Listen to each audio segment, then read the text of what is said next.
심장이 뛰는 정치 토크. 진짜 게임은 라커룸에서부터 시작한다. 여기도 필승 전략이 시작되는 곳. 더 라커룸. 네, 여러분 안녕하십니까, 박재홍입니다. 네, 진영을 넘지 않고 진영에 갇혀서 여러분을 만나고 있는 라커룸. 자, 지난 화요일 레드 라커룸이어서 오늘은 진보의 눈으로 바라보는 블루 라커룸의 시간이 됐습니다. 자, 오늘도 함께하실 두 분, 자, 변호사계 강호동 박지훈 변호사님, 어서 오십시오. 네, 안녕하세요, 박지훈입니다. 예, 한국 시절 여기가 막 그것도 느껴져요. 있고 예. 블루 라커룸.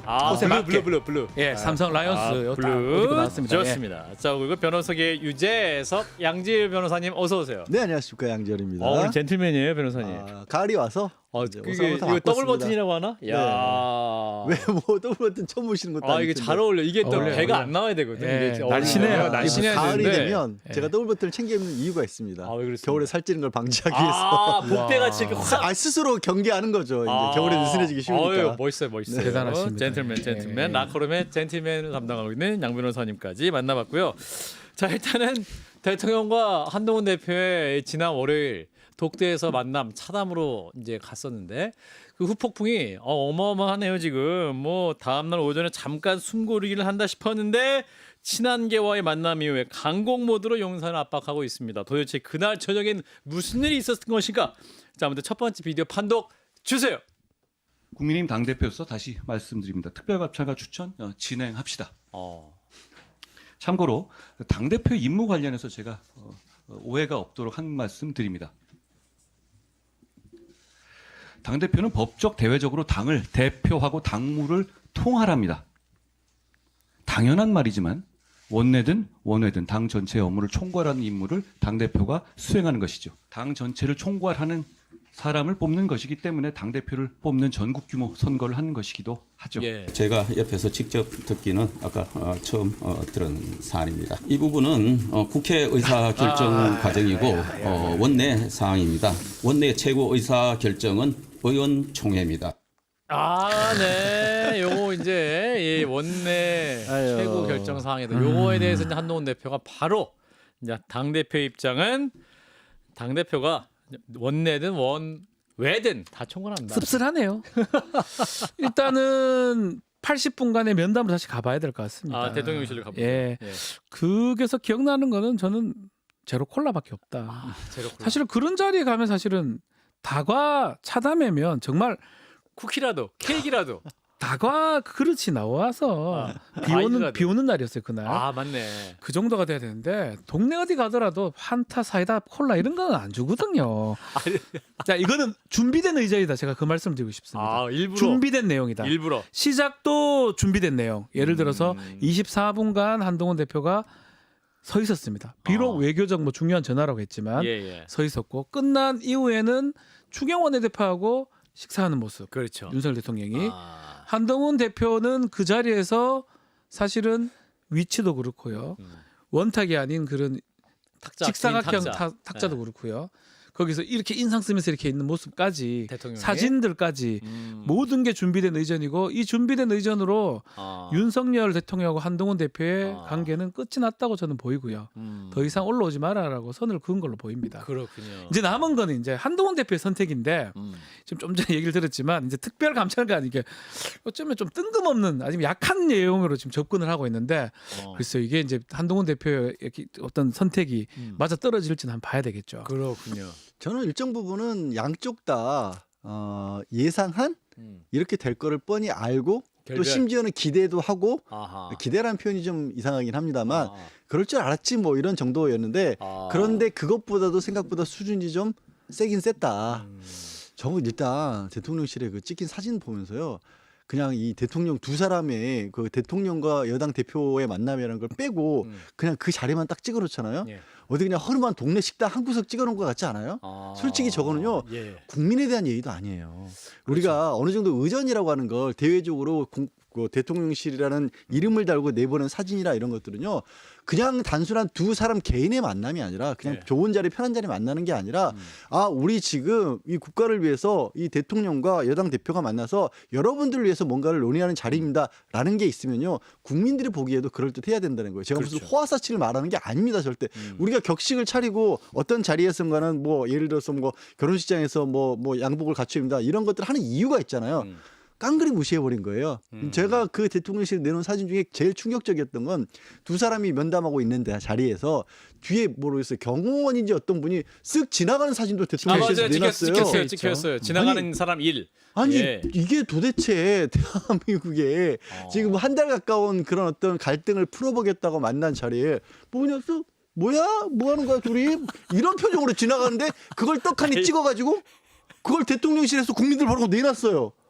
이거는요 그냥 안 하겠다는 거예요. 근데 사실 한동훈 대표도 제가 아까 말씀을 드렸지만 예. 대통령실 입장에서도 이렇게 할 수밖에 없었던 게 예. 계속 만나서 드릴 말씀이 있다라고 하면서 만나서 뭔 얘기할지를 다 또 이미 언론에 다 얘기했어요. 다 세 가지 얘기했잖아요. 조건. 그럼 뭐하러 만나 따로? 아. 이게 무슨 짓이야? 또 이렇게 받아들인 거죠 서로. 그 사진은 아마 의도된 사진입니다. 그럴 것 같아요. 100장을 찍었겠죠. 많이 찍은 중에 그 사진을 낸 거는 가장 차가운 사진으로 골랐을까요? 저는 대통령의 인상이 가장 포인트 같아요. 아우, 대통령. 이렇게 해서 이렇게 있는 거 저가 지금 표현을 하기 맞는 예, 맞아요. 정확해요. 어우, 정확해요. 표정 왜 저래요? 이런 느낌인데 요거가 되는 사진을 찾다 보니까 옆에 지나가던 이 사람 한 명이 포착이 된다고 사람 일. 아, 예. 생각이 들고 예. 뭐 경우에 조금 다르지만 예. 결국은 선은 이제 끝났다고 강을 넘어온 상황으로 보이고요. 강은 한동훈 원래 대표도 알고 있었던 것 같아요. 아. 그래서 특감이란 걸 던졌는데 예. 특검이 아닌 특감입니다. 좀 특별 이름 감찰관. 근데 이거는 아.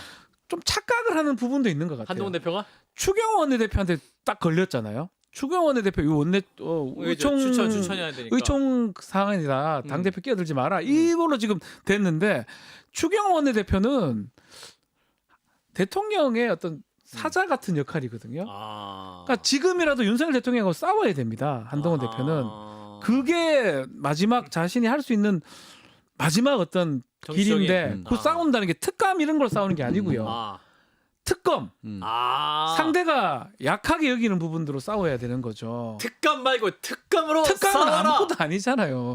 특검으로 해야지만이 본인의 예. 당대표직을 유지하거나 더 나갈 수 있습니다. 정치적 미래를 보장할 제가 수 봤을 때는 거의 제가 계속 우리 이 방송 한동훈 대표를 위한 방송이에요. 한동훈 대표 헌정 방송으로 항상 제가 박지원 얘기를 변호사님 늘 마음에 임하고 있어요. 제가 추석 전부터 하시라, 추석 이후에 하시라, 국감 전에 하시라, 국감 때 네. 하시라.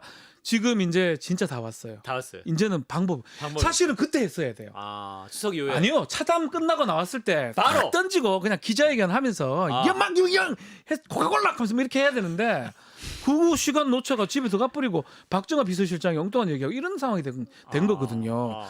그런데 지금이라도 만약 그걸 하지 않으면 전 당대표직을 끝까지 유지하기는 어렵다고 봅니다. 그러니까 박 변호사가 왜 저렇게 얘기를 하냐면 예. 사실 한 대표가 대표로 수출되는 과정에서 62%는 압도적인 어떤 그 표를 얻었던 데는 재산변 특검법 들고 나왔던 게 있습니다. 제3자 추천 방식에 의한 추천 방식 얘기를 재변 하고 특검법. 예. 이 걸림돌에 되고 있는 국민들이 도저히 이거 받아들이기 어려워하는 그런 문제들 내가 적극적으로 풀겠다라고 해서 대표로 뽑힌 거예요. 그래서 지금도 언론에서 그 이후로도 계속 이제 한동훈이 할 것이다, 한동훈이 할 것이다, 결별이다, 대통령과 맞선다, 마음을 먹은 것 같다. 끝까지 안 나서요. 안 나서는 게 아니라 저는 못 나서는 것 같아요. 이 지경까지 언론이 가면. 두 분의 관계를 너무 중계하고 있는 것 같아요. 약간. 중계한다기보다 저는 한동훈을 자꾸 부추기죠. 아, 한동훈 우리가- 대표를. 아 우리 박지원 변호사 같이 아유, 헌정 저는 아, 저 봐요, 저. 아니래요. 한동훈 나와 싸우라고 막 해주는데, 아니야. 근데 못 싸우잖아, 문제는. 저는 진짜 특별감찰반 얘기 듣고, 정말 약간 한 대표를 응원하는 보수 쪽에 있는 분들은 네. 참 힘 빠지겠다. 아 약해요? 예? 특별감찰관? 지금 국회에서 김건희 특검법 거부된 그 법안이 아. 혐의가 13개예요. 아. 그리고요.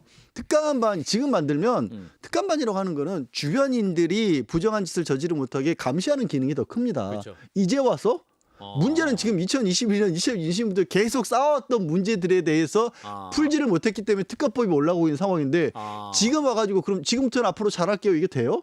그걸로 될 수준이 아니잖아요. 근데 그 부분을 그 세게 치고 나오지를 못하고 그러니까 저라도 예를 들어서 민주당이 위헌적인 반헌법적인 법률이라고 말씀을 대통령도 하셨으니까 그럼 제가 그런 부분에 우려가 없게끔 국민들의 뭐 계속 좋아하는 말 있잖아요. 국민 눈높이. 진짜 국민 눈높이에 맞게끔 저희가 만들겠습니다. 이거 못 하잖아요. 끝까지. 정치인이라는 거는 사실은 그렇습니다. 메시지. 또 그리고 신뢰감, 던진 말에 대해서는 지키려고 해야 되는 거거든요. 사실은 말씀대로 62.8%, 63% 정도를 받은 이유가 특검을 하라는 거에 어떤 본인의 말을 지켜야 되는데 그걸 아직 피해 가능성. 특검에서 특감 한자 바꾸긴 했지 많이 다른 거 너무 바꿨거든요. 그거 안 되고요. 또 정치인은 결단의 순간은 결단을 해야 됩니다. 그렇죠. YS 우리 타이밍, DJ 다 알지 않습니까? 예. 노태우 뭐 다 받지 않습니까? 77 선언 갑자기 생각나네. 또. 결단을 내려야 될 예, 시점에 예. 결단을 하지 못하면 결국은 본인이 결단이 되는 거예요. 아니 도태가 되는 수밖에 없습니다. 특감반 얘기가 정말 기운 빠지는 게요. 지금 윤석열 대통령 공수처 인사도 안 내고 있습니다. 맞네. 공수처 검사들 맞아. 27일 날 위기가 만료되고 특별한 사정이었으면 그러는 검사나 판사 같은 경우는 그냥 연임하는 게 형식적인 과정이거든요. 서로 결제를 안 해주는 거예요. 뭐 새로운 인물을 뽑는 것도 아니고 하던 사람이 일하겠다는데 결제를 안 해주고 있는 상황인데 특감반 뭐 청와대 대통령실 주변에 특감반 넣다고 뭐가 되겠습니까?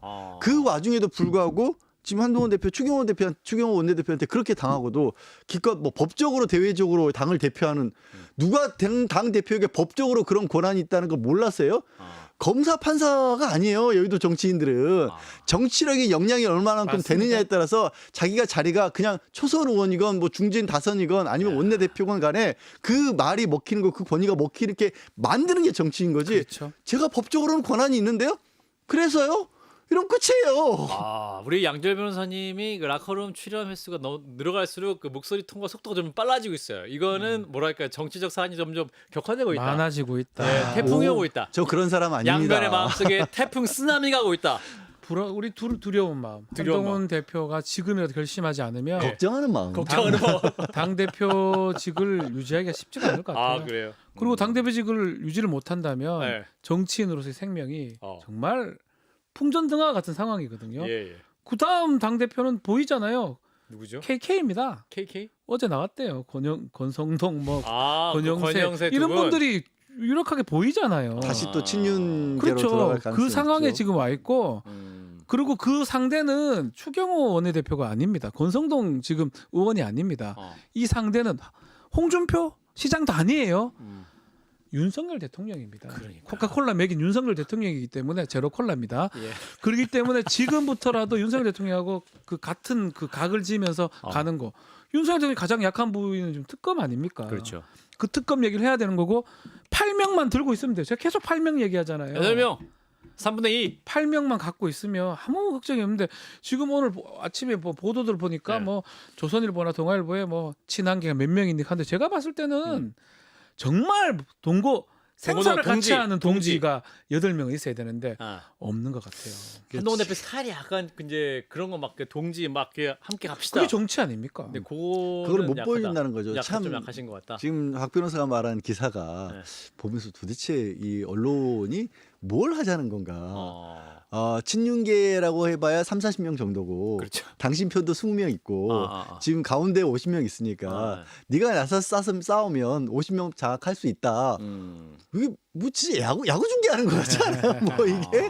근데 오죽하면 그 보수 언론에서 봤었을 때도 좀 뭐 힘을 좀 실어주고 싶어서 그런 걸 썼을지 않았을까 싶은데 근데 이제 한동훈 대표가 그걸 하려면 지금 당장 8명도 중요하지만 앞으로 미래의 비전을 얼마나 보여줄 수 있느냐인 거죠. 그거는 단순하게 이번에 특검법 하나를 통과시킨다고 될 문제가 아니라 특검법을 통과시켜서 혹시라도 윤석열 대통령이나 김건희 여사한테 큰 타격이 가더라도 여러분들은 저를 믿고 따라오시면 됩니다. 라는 걸 보여줘야 되는 거예요. 리더. 내가 다음 넥스트다. 적어도 이산으로 가면 됩니다. 설령 갔다가 아이고 이산이 아닌가비 할지라도 끌고 갈 수 있는 힘이 있어야 되는데 비전을 제시해야 된다. 지금 2달이 돼가도록 뭘 보여줬어요. 100일이 돼가는데 지금. 네. 자, 근데 오늘 한동훈 대표가 이제 당 대표에 권하는 원 왜든, of course 원 내든 다 내가 대표한다고 말씀한 이후에 국정감사 상임위 현장을 막 돌면서 악수를 막 하시면서 크게 하신 게 주목을 받았어요. 그때 악수를 할 때 또 막 먼 산을 보는 의원들의 사진도 막 찍히긴 했었는데 한동훈 대표가 갑자기 왜 국정감사 현장에 의원들을 격려를 하셨을까요? 다 뒤늦어요. 늦었어요. 진작 했어야 됩니다. 진작 했습니까? 정치라는 거는 앞에 보이는 모습도 있지만 뒤에서도 해야 되고 뭐 식사 밥도 묻고 제로 콜라도 마시고 예, 술은 안 먹으니까요. 술 안 마시고 그렇게 함으로써 내 사람을 만들어 가는 과정이에요. 그러니까요. 그게 리더십의 발현이라고 예. 볼 수 있고요. 좀 전에 양 변호사 얘기했다시피 보수 진영에서 바라는 어떤 리더십상 약간 스트롱맨 같은 사람을 원합니다. 보수는 강하게 이끌고 예, 예. 나를 따라라, 나만 그렇죠. 믿어라.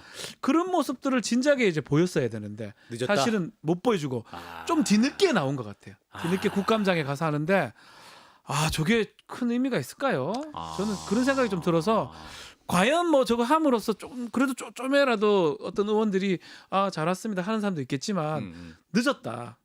진작에 저런 다른 방식으로든지 원내에 있는 의원들을 좀 만났었어야 된다. 포섭을 했었어야 된다. 저게 이제 그 두 사람이 면담을 한 날 이제 언론에는 추경호 대표랑 만찬을 또 월요일 가졌다라는 저녁에. 식으로 예. 알려졌는데 예. 사실은 그게 예정된 만찬이 아니었답니다. 갑자기 오라고 예, 전화 받았다고 갑자기 오라고 그러는데? 했다는 예. 거고 추경호 대표 이미 밥도 다 먹은 상태였대요. 그래요? 2번 먹었잖아요. 그러니까 그러니까 예정이 안 됐으니까 2번 먹었을 거 아니에요. 그 정치인들은 근데 하루에 뭐 대단히 저녁을 3번 먹는다는 분도 있던데. 그렇더라도 예. 그거는 몰랐으니까 간 거지. 아니 대통령하고 저녁 약속이 잡혀 있었으면 굳이 또 의원들하고 또 밥을 또 먹진 않았을 거 아니에요. 뭐 그럴 수 있겠죠. 뭐 모르겠습니다. 시장기가 많이 돌아서 예, 뭐 배고플 수는 있는데. 예, 배고플 수도 어쨌든. 있는데 근데 그러고 나서 그 다음 날 언론에 이미 그날 저녁부터 언론에 무슨 제목이 기사가 나왔냐면 추경호 원내대표 윤석열 대통령 만나서 당내 중진들이 한동훈 대표에게 불만이 많다라는 얘기를 했다라는 게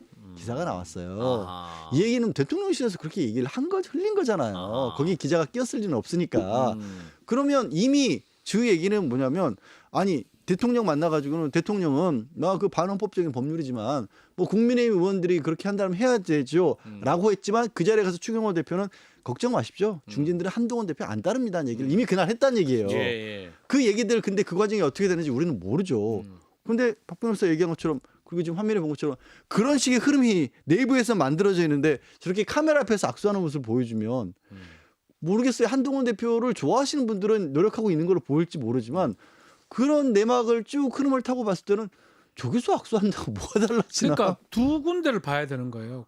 국민들, 지지자들 원하는 어떤 상이 있겠죠. 예. 그리고 계속 얘기를 하지만 원외 인사는 100만 명 있어도 저랑 똑같아요. 그냥 똑같은 사람이 아무 관계 없는 그냥 왜 평론하고 박 변호사는 말빨이 세잖아요. 일반인. 원내 한 명이 귀합니다. 저기는 그래도 응원단장이라도 되는데 그러니까 저기는 플레이어니까 네. 다르죠. 크잖아, 그래도. 원내 한 명이 원에 있는 원내 100 박지원보다 낫다? 100천 박지원보다 훨씬 낫다. 그거는 이 2달 3달 기회를 많이 받았었잖아요.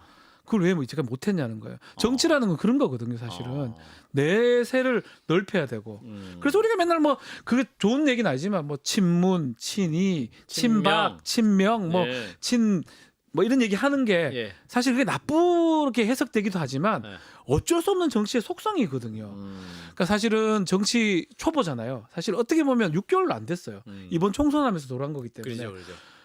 그러니까 초보로서 끝날 수 있는 상황이니까 지금이라도 정치인으로서 탈바꿈 하려 그러면 좀 더 깨어야 된다. 그런 의미에서 응원하겠습니다. 갑자기 응원을 끊었어요. 굉장히 심각하게 여태까지 막 이렇게 분석하시다가 길을 죽여놓고 길을 다 이런 죽여 상황에서 오해입니다. 길을 다 그 상황에서 죽여놓고 대통령이 추경호 원내대표를 만난 다음에 바로 또 며칠 안 돼서 대구 홍준표 시장을 만납니다. 야, 우리 홍준표 시장이 딱 만나자고 했을 때 굉장히 기뻐하셨을 것 같은 느낌이 드는데. 홍준표 시장 끊임없이 이제 한동훈 대표를 이제 비판하시죠. 때리는 글을 썼죠. 네네. 그러고 나서 또 SNS에 올렸어요. 내가 뭐 한동훈을 왜 저격을 하냐. 새까만 후배인데 네. 뭐 잘 하라는 뜻으로 얘기를 했다라고 하는데 무식하다는 생각을 지울 수가 없다. 그게 저격이 아니고 뭐예요. 그러니까 지금 홍준표 사실 시장 같은 경우도 굳이 따지면요. 선후배로 따지면 홍 시장이 검찰을 해서는 윤석열 대통령보다 선배입니다. 대선배죠. 한참 선배예요. 예. 그럼에도 불구하고 홍 시장이 어떻게 얘기를 하냐면 대통령이기 때문에 대통령이 자리에 대한 권위라는 걸 존중하기 위해서 내가 이렇게 딱 예의를 갖춘다라고 홍 시장 스스로 얘기한 적이 있어요. 근데 본인도 당 대표를 지내봤기 때문에 예, 예. 그리고 우리 아까 한동훈 대표가 설명한 것처럼 법적 대외적으로 당을 대표하는 자리에 있는 그런 걸 모를 리가 없는데 아. 거기다 대놓고 당 대표한테는 새까만 후배니까 이렇게 하잖아요. 그럼 어떻게 이게 저격이 아닐 수가 있어요. 그리고 그런 인물을 콕 꼬집어서 윤석열 대통령이 불러서 같이 밥 먹었다. 이거는 다 신호예요, 뻔해요. 윤석열 대통령의 메시지라고 이해를 해야 됩니다. 아 그런가요? 추경호 원내대표 메시지도 추경호 원내대표의 마음이 아니에요. 윤석열 대통령의 밥도 마음이다. 두 번 먹는 분이기 때문에 윤석열 대통령의 마음으로 봐요. 홍준표 시장 마음도 홍준표 시장 메시지는 글을 많이 쓰긴 하지만 윤석열 대통령의 마음이 표현된 걸로 봐야 됩니다. 그렇군요. 그렇기 때문에 한동훈 대표는 일일이 홍준표 시장, 뭐 일일이 지금 추경 원내대표 대꾸할 필요도 없어요. 그러니까 지금 바로 윤석열 대통령 가는 거죠. 그러니까 이런 길을 계속 제가 한 석 달 이 블루라크룸 할 때 시작할 때부터 얘기했던 거거든요. 제가 지금 변함이 없잖아요. 똑같아요. 지금 석 달 동안 전혀 변함 없이 똑같이 얘기를. 넌 좀 1도 안 변했어요. 똑같잖아요 지금. 일편단심 박지훈. 그리고 나서라 한동훈. 한동훈. 담임 대표님 용기를 가지시고 이렇게 가야 예. 된다. 전 똑같습니다. 변함 없습니다. 야, 그래서 이제 우리 블루라크룸 말고 레드라크룸 아닌가? 자꾸 헷갈리죠. 국민의힘만 얘기 자꾸 해서 같이 4명을 모아야 될 것 같아. 그냥 그 오하이오 멤버랑 같이 4명이서 그냥 어벤져스라고 할까 보다. 네. 자, 그런데 이제 또 한동훈 대표 이렇게 나오니까 추경호 원내대표도 가만히 있지 않으시는 것 같아요. 이분이 또 이렇게 센 분이 아닌데, 그러니까 캐릭터가 강하신 분이 아니잖아. 아니죠. 그렇게 알려져 있죠. 근데 예. 국정감사대 의총열 했다. 또 바로 반박했어요. 야, 이거 그러니까 특감 안 하겠다는 거예요. 뭐 소리 왜 딴 소리 하냐 이건데 제가 계속 얘기하잖아요. 이 얘기는 뭐냐 하면 윤석열 대통령의 의사를 그대로 투영하고 반영시킨 겁니다. 일체화. 예, 그걸 대통령과의 달리 마음의 해석할 일체화. 필요가 없어요. 그 당정 갈등인 거고 당 내부에서도 그렇죠. 갈등인 거고 사실 정치권에서 정말 금기처럼 여겨지는 게 금기라기보다 국민들이 보기에 제일 싫어하는 부분이 내분인 거잖아요. 그런데 그런데 요즘은 여야의 싸움이 아니라 여여 싸움을 보고 그 있으니까 안에서 이게 무슨 참 상황인가 싶어요. 한심하기도 하고 딱하기도 하고 네. 그리고 사실 제일 화가 나죠. 네. 지금 엉뚱한 얘기지만 국가 나라의 지금 심각한 경제 상황 같은 걸 따지기 시작하면 의정 갈등도 있고. 예, 저 사람들이 저렇게 싸우고 있는 게 맞나? 뭐 하고 있지? 국정감사 진행 중이기도 하고 국감 끝나고 나면 또 예산도 편성해야 될 것이고 정치적 이슈는 계속 쌓여 있는데 이제 국회는 총선 끝나고 나서 새로운 국회가 꾸려졌기 때문에 뭔가 지금 상황을 타개하기 위해서 노력해도 부족할 판인데 보이는 모습은 저런 모습밖에 안 보이니까 그렇죠. 저거는 사실 그러니까 정치를 그냥 TV에서 야구 중계하듯이 보는 입장이 아니고서는 너무나 답답하고 한 상황이에요. 저도 뭐 경제를 그렇게 잘 알지 못하지만 지금 뭐 이제 집값과 관련해서도 뭐 예. 대출 문제도 이게 어떻게 풀어가야 되느냐를 가지고 계속 이 실소유자들을 줬다 안 줬다 하고 있어서 시끄럽기도 하고요. 예. 그다음에 아시죠? 오프라인 저 좀 가게들 거리에 상권들 좀 있었던 발달했던 데 지역 가보면 그냥 문 닫는 가게들이 부지기수예요. 저는 그냥 습관처럼 단골처럼 이렇게 자주 들으는 편의점 사장님들이 편의점조차 매출이 떨어진다는 얘기 이제 그 지겨울 정도 나오는데 저런 모습만 보여주고 있어요. 이거 제가 아까 시작할 때 그 대통령이 그 당대표 만나는 자리에 테이블이 저렇게 돼서는 안 된다고 말씀드린 거 같은 연장선상이에요. 자기들이 싸우는 건 좀 모르겠어요. 예. 할 일은 해가면서 싸워야 될 거 아니에요. 예. 할 일을 아무것도 안 해요 지금. 야, 이 정도 톤이면 양재열 변호사가 경로한 수준이죠. 아, 나왔어요 지금. 처음 본 것 같아. 이렇게 뭐 아니 화를 너무 내요. 진짜 그렇잖아요. 야. 이거 저희도 뭐 코너가 코너니까 야구 중계처럼 이렇게 신나 사지만 예. 생각하면 진짜 화가 나죠. 사실 화가 이게 나요. 정상 비정상이에요. 이게 뭐예요 나라가. 그러니까 막 요즘 뉴스를 보고 있으면 굉장히 혼란스럽고 이게 지금 나라가 무슨 상황인가라는 말씀 굉장히 많이 하시긴 해요. 그래서 많은 분들 궁금하실 것 같은데 자 이런 가운데 이제 개혁신당에서 명태균 게이트를 포함한 김건희 특검법 중재안 검토에 착수한 것으로 알려지고 있는데 요거는 그럼 어떤 정치권의 새로운 또 바람 개혁신당이 지금 개혁신당이 자유롭지가 않은데요. 아니 그러니까 그러는 거야. 거기서 좀 빠져나가 보려고. 자유롭지가 뭐 않아요. 인석 대표도 CBS 열심히 나와가지고 얘기하더만. CBS 하지만 정확히 한판 승부라고 얘기했죠. 어제 나왔었습니다. 네 나와가지고 예. 어떻게든지 그냥 개혁신당 내지는 본인에게 쏟아지는 비난 같은 것으로 예. 빠져나가 보려고 하는 것 같은데. 이준석 의원이 난감한 상황이 제가 뉴스토마토 또 하고 있지 않습니까? 그렇죠. 단독 보도가 계속 나오는데 예, 이준석 예. 대표 얘기가 나올 것 같거든요. 지금 그러니까 사실은 이걸 한다 해가지고 이게 그러니까 명태균 게이트는 계속 가는 상수로 지금 보입니다. 그렇군요. 그러니까 이준석 의원이 아주 바꾸지 않는 이상은 입장을 이준석 의원 여기에 매몰돼 있는 상황으로 봐야 됩니다. 그래서 저희가 또 두 번째 영상을 보면서 말씀을 이어가면 좋을 것 같은데 이제 지난 국정감사장에 강혜경 씨가 드디어 이제 월요일이었나요? 이제 등장을 해가지고 발언을 하면서 이제 드디어 세상의 얼굴을 드러냈습니다. 원래는 뉴스토마토 기사에 이제 알파벳 E로 등장했잖아요. 네, E. 근데 이제 강혜경 씨 회계 책임자인 강혜경 씨가 나왔고 어제는 이제 창원지검에 나가서 11시간 30분 가량 조사를 받았다 알려지고 있습니다. 자, 두 번째 비디오 영상 봅니다. 대한민국 검사님들 저는 믿고 있기 때문에 진실 꼭 밝혀주실 거라 믿습니다. 명태균 씨가 공천 김건희한테 받아주겠다고 한 거는 격려 차원이었다고 해명을 했는데 그거 어떻게 생각하세요?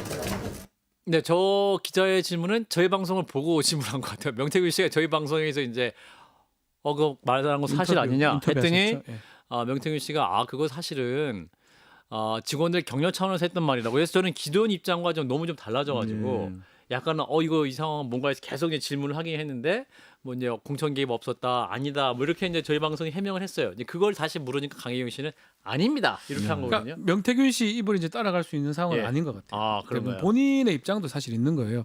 아마 명태균 씨가 가장 두려워하거나 뭐 일반인이 다 비슷하죠. 검찰. 자신의 구속, 검찰 조사 이런 것들하고 관련된다고 하면 충분히 입장이 바뀔 수 있는 거고요. 그렇기 때문에 더 객관적인 것들을 봐야 됩니다. 이 상황하고 관계가 없는 뉴스토마토 보도죠.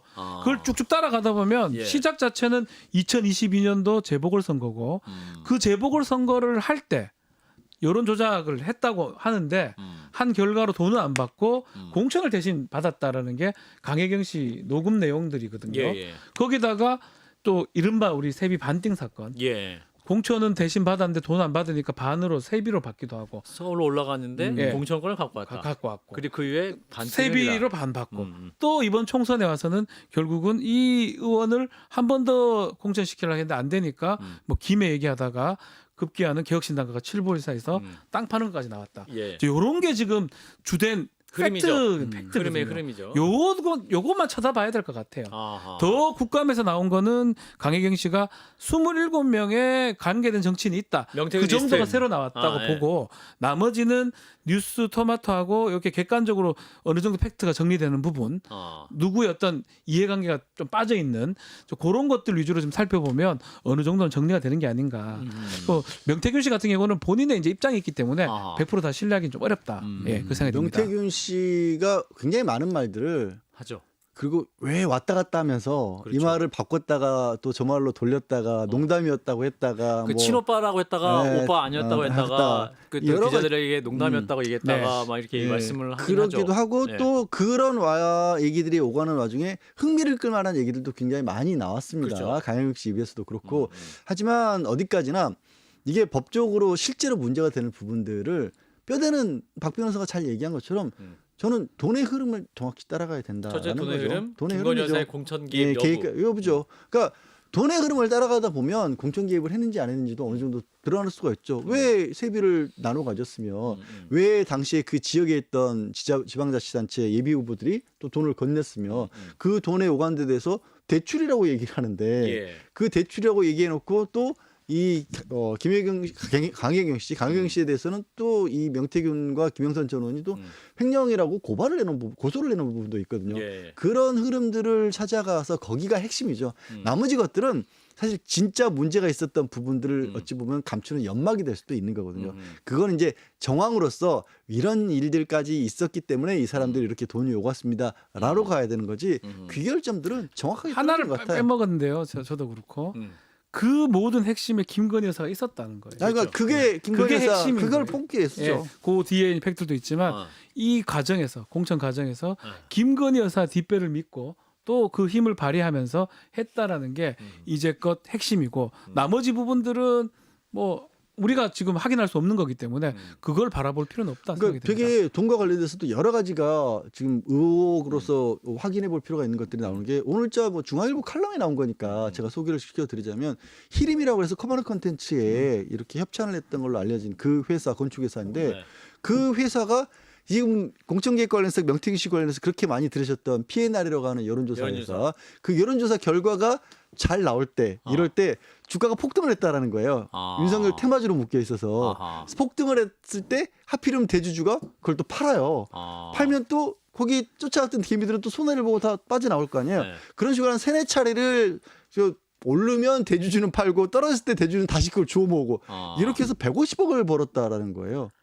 이런 일들이 주변에서 벌어졌던 일들이 이게 과연 만약에 주식이 맞다면 아주 그냥 이게 하나만 있냐? 시세 조정이죠, 이것도. 이런 그렇죠. 일들이 네. 의도했든 의도하지 않았든지 간에 김건희 여사 주변에서 벌어졌다는 거. 이거는 이런 것들을 확인해야죠, 사실은. 그렇군요. 사실 우리가 뭐 재밌기는 뭐 장님 무사 뭐 안진뱅이 주소자 이렇게 재밌긴 오빠 하지만 이렇게 재밌긴 한데 오빠. 앙코르바트. 예, 앙코 재밌긴 한데 재밌긴 한데 그건 실제 뭐 중요한 사실 거는 확인할 수 있는 것도 아니고 예. 법적인 아니면 그러니까 정치적 너무 이게 의미는 없는 시선이 거죠. 흥미로운 것을 하면 시선이 오빠 그게 딱 그렇거든요. 예, 오빠 그게 시선이가 뭐 중요하진 분산되니까 않거든. 핵심 예. 의혹. 네. 예. 법 지금 위반. 말한 거. 예. 뭐 그런 부분을 정치자금법 위반. 예, 그렇죠. 뭐 그래서 이제 검찰이 강혜경 씨는 11시간 반 조사했다고 하는데 자, 그럼 이제 명태균 씨 소환에 대한 얘기는 아직 나오지 않고 근데 이 있는 부분은 상황인데. 저는 사실 조금 납득하기는 어렵습니다. 아, 왜 소환 안 했는가? 일단은 핵심은 뭐 강혜경 씨를 먼저 조사할 수도 있지만 근시일 내에 빨리 명태균 씨에 대한 강제 처분 이거는 압수수색을 포함한 겁니다. 뭐 휴대전화 깡통 휴대전화를 했다고 하긴 하지만 조사로 이어져야 되는데 아직 조사 얘기도 없을 뿐더러 예. 강혜경 씨 같은 경우는 지금 또 11월 1일 날 국회 운영이 출석이 예정돼 있거든요. 뭔가 압박을 느낄 수도 있어요. 오히려 거기 가서 진술을 듣고 해도 되는 거. 이제껏 이렇게 늦었는데 그렇잖아요. 맞아요. 그걸 보면 조금 납득하기는 어려운 수사 방식이 왜 갑자기 좋은 타이밍에 불러서 11시간 동안 반. 뭘 불렀고 뭘 얘기를 했냐. 검찰에서 이 부분은 사실 저는 조금 방식에 대해서 납득하기 어려운 부분이 있습니다. 좀 걱정스러운 부분이 있죠. 다른 게 걱정스러운 게 아니라 지금 수사를 창원지검에서 하고 있습니다. 그렇습니다. 창원지검에서 하고 있는데 뜬금없이 이제 서울중앙지검장이 그랬던 것 같아요. 네. 갖고 와야 된다. 우리가 이창수 지검장이 네, 왜냐하면 이게 이 일이 너무 큰 일이기 때문에 그랬더니 그럴 필요 없이 대구에서 사람을 파견받아서 하겠다. 약간 검사들끼리 자기네들이 하겠다라는 식으로 워낙 이렇게. 큰 사건이니까. 근데 단순하게 그게 큰 사건이라서 그럴 거냐? 창원지검장이 뭐 언론을 통해서도 알려지기로는 굉장히 윤석열 대통령에 대한 친윤 이렇게 또 꼽히는 인물이라고 합니다. 그렇죠. 그러면 지금 검찰 입장에서 솔직히는 의심이에요. 뭐 제가 뭐 이거 알 수 있는 건 아니지만 의혹이죠. 의혹이고 의심이고 예, 이런 일이 추정. 있어서는 안 된다는 면에서 예. 어쨌든 윤석열 대통령 본인이 지금 민정수석부터 해서 법무부 장관부터 중앙지검장, 검찰총장 다 친윤 라인. 친윤 라인으로 쫙 깔아놓은 그런 상황인데 예. 그 중에서도 또 이 검찰을 어떻게 보면 장악하다시피 하고 있는 게 아니냐라는 그런 말들을 하고 있는데 예. 혹시 어느 쪽에선가 이게 윤석열 대통령 내지는 김건희 여사 쪽으로 가는 것까지는 차단한 상태에서 피해를 그쪽 입장에서 봤을 때 최소화하는 쪽에 수사를 가들이. 하려고 하는 게 아닌가. 가들이. 그런 걱정. 펜스를. 그러면 또 진실이 다 드러나기 어려울 수가 있는 거죠. 지금 뭐 아까 말씀드린 것처럼 그 돈 주고받은 거 가지고 이거 뭐 저 명태균만 정치자금법 위반이네. 내지는 아니 강혜경만 뭐 실제로 고소한 것처럼 횡령이네. 이런 식으로 좁혀버리면 이것도 진실이 드러나기 어려울 수가 있거든요. 이제껏 검찰이나 수사기관의 행태가 예. 여당이나 특히 이제 대통령실, 김건희 여사 관련된 수사가 제대로 된 게 거의 없거든요. 그렇죠. 김건희 여사 관련해서 뭐 할 말이 없죠. 거기다가 그거. 이재명 대표 수사 같이만 하면 되는데 한 반만 하면 아니요, 저는 반만 해도 네. 그렇게 수사만 해도 예. 이거를 저기 직접적으로 검찰에서 나온 얘기가 이재명 대표 할 때는 70명이었는데 왜 여기는 5명밖에 안 되니까 그 질문이 더 해야 있었죠. 된다 이런 질문을 예. 해요. 자기들이 해요. 질문을 해요. 예. 국민의힘에서 했나? 국민의힘 의원이 했나? 실제로 수사라는 게 의지. 의혹이 필요하거든요. 예. 그리고 위에서 하지 말라는 눈치를 뉘앙스, 읽으면 시그널. 안 하면 그만이에요. 되게 편해. 안 하기가 제일 좋은 게 뭐냐? 기소해놓고 무죄 받는 거예요. 눈만 딱 뜨면서 증거 대라니까 증거요? 이렇게 하면 끝날 일이거든요. 판사가 계속 그렇게 사실은 멀리 볼 것도 없습니다. 도이치모터스 사건 2심에서 만약에 판사가 요청했단 말이에요. 왜 이 사람 전주 이 사람 방조죄로 기소 안 하느냐? 국정 변경해라라고 했을 때도 검사가 모른 척하고 뭐죠? 이러고 지나갔으면 무죄가 되는 거예요, 그거는. 근데 어떤 검사가 그걸 했기 때문에 불고 불리 원칙 모든 게 적용이 됩니다. 그래서 저희가 검사를 못 믿는 게 아니고 이거는 경험치 같은 거예요. 김건희 여사 관련된 수사가 제대로 된 게 없잖아요. 못 믿는 거죠. 그러니까. 한마디로 정리하셨습니다. 네, 못 믿는 거지. 지금 어떻게 믿어? 그 지금 명태균 씨 조사가 믿음이 갑니까? 근데 이제 누가 명태균 믿습니까? 씨가 이제 언론에 또 저희 방송에서 얘기한 건 나만 안 건드리면 된다. 공적 대화 건드리지만 않으면 더 이상 공개하지 않는다. 대통령실이 빨리 좀 정리해라. 뭐 이런 식의 메시지를 냈더니 그게 더 그리고 수사를 딴 길로 갈게 만드는 방법이잖아요. 아 그런가요? 아니 그래서 예. 뭐가 있다는 거 자, 아니야 본인 말은? 고민을 할 것 같아요. 공적 대화라는 아니, 게? 그 공적 대화라고 얘기를 하는데 그러면 만약에 제가 친윤 검사라면 네. 저 사람을 빨리 구속을 시켜서 대외 활동을 못하게 만드는 게 나을지 그렇죠. 아니면 그만한다 그랬으니까 안 건드리게 나을지 아. 그거를 고민할 것 같아요. 지금까지는 후자를 선택한 것 같아요. 지금까지야. 근데 네. 아직까지는 그러니까 창원지검에서 뭐 포렌식을 했다고 하지만 정확하게 모든 자료들이 다 분석이 끝나지 얼마나 않았을 많겠어요, 거예요. 그게. 굉장히 그 많으니까. 자료가. 예. 지금 정도 시기면 이제 자료는 기본적인 자료는 적어도 명태균 씨가 나머지 다른 자료도 가지고 있다고 하지만 또 일부는 입수했으니까 지금쯤 1차 검토를 끝났을 거예요. 들고 자 이걸 가지고 저 사람을 집어 넣는 게 나을까? 아니면 얘기 그만한다고 했으니까 믿고 내두는 게 나을까? 그거 고민하지 않을까요? 예. 네. 어느 쪽이 나을까 고민할 것 같아요. 그래서 그렇군요. 아까 말씀드린 것처럼 자기네들끼리 가져온다고 하는 것도 자기네들끼리는 누가 가져오는 게 더 나을까? 어떤 쪽으로 수사하는 게 더 나을까? 이런 고민들을 막 하고 있는 거 아닐까? 똑같이 생각하는데 당장은 이렇게 가만히 있을 거라고 생각하지만 아니 저는 저기 구속시킬 것 바뀔 같아요. 것 같아요. 아 그래요? 구속시킬 것 같아요. 아니 그렇게 왜 구속시키냐면 결국은 명태균 씨든 아니면 명태균 씨만 갖고 있는 게 아니에요. 다른 쪽에서 터져서 어쩔 수 없이 이거는 손바닥으로 하늘을 못 가리는 것, 얼굴을 못 가, 제 얼굴이 너무 커서 그러나요? 못 가리는 것처럼. 안 가려져 근데 네, 손으로. 저는 안 가려져요. 저는 안 가려져요.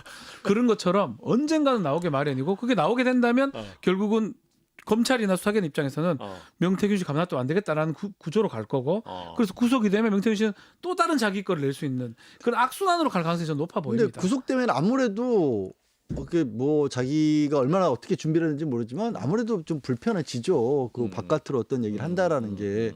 그리고 강기영 씨만 이렇게 장시간 조사를 한 걸로 봐도 그러니까 선택이 문제죠. 강기영 씨가 조사 발부 주장했던 것처럼 공천 개입 이런 부분은 빼더라도 돈이 오갔던 부분은 명확하잖아요. 그 PNR에서 여론조사를 그렇게 많이 했는데도 불구하고 뭔가 누구로부터 안 받았다거나 아니면 적어도 다른 사람들로부터 그와 관련된 예산을 또 뺐다 이런 얘기를 한 거 보면 그거 뭐 그런 정도로도 수사를 할 수도 있지 않을까 하려면 저는 그런 면에서는 구속시킬 수도 있지 않을까 싶어요. 그렇군요. 사실 이제 그 채널 A와의 인터뷰에서 명태균 씨가 만약에 그 채널 라면 먹다가 질문을 받았던 거래요. 사실은 정치적으로 만약에 희생양이 되신다면 어떻게 하실 거예요? 했더니 화가 나셨어요. 한 달 안에 탄핵.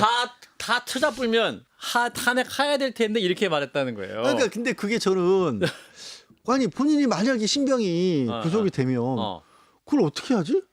그러니까 명태균 씨가 뭐 누구한테 예를 들어서 맡겨놓고 어디에 있으니? 영화 보면 그런 거 있잖아요. 근데 그게 영화 보면 그 영화에서나 되지 그게 그렇게 쉬울까? 근데 이미 나 충분히 영화 같은 얘기들이 많이 나오고 지금도 다 영화 같은데요. 지금도 영화예요. 대한민국 사실은. 공권력이 그렇게 만만하지 지금도 않아요. 드라마 영화 같은데요. 알겠습니다. 네. 예, 아무튼 여기까지 얘기를 하고 자 마지막 영상을 보면서 오늘 블루 라커룸을 마무리할 텐데 일단 블루니까 또 더불어민주당 얘기는 안 할 수가 없어요.